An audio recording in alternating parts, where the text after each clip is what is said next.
How to make Monopoly Go dice links. Hey everyone, in this video tutorial, we're showing you how to make Monopoly Go dice links.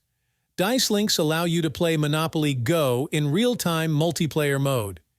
This adds a whole new dimension to the game, and the more friends you invite, you get more dices. So to make Monopoly Go dice links, first open the Monopoly Go app on your phone.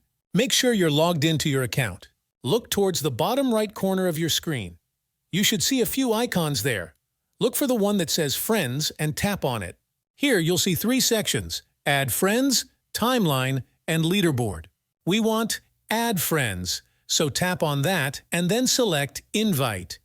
This will generate your dice link.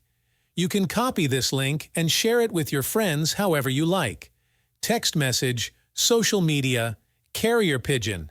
The options are endless. By creating dice links, you can invite your friends to join your game sessions and get dices. The more friends you invite, you get more dices. And this is how to make Monopoly Go dice links. If you have any questions about Make Monopoly Go dice links, feel free to leave them down in the comments below. I'll do my best to help. Thanks for watching. If you found this video helpful, do not forget to like this video and subscribe to this channel.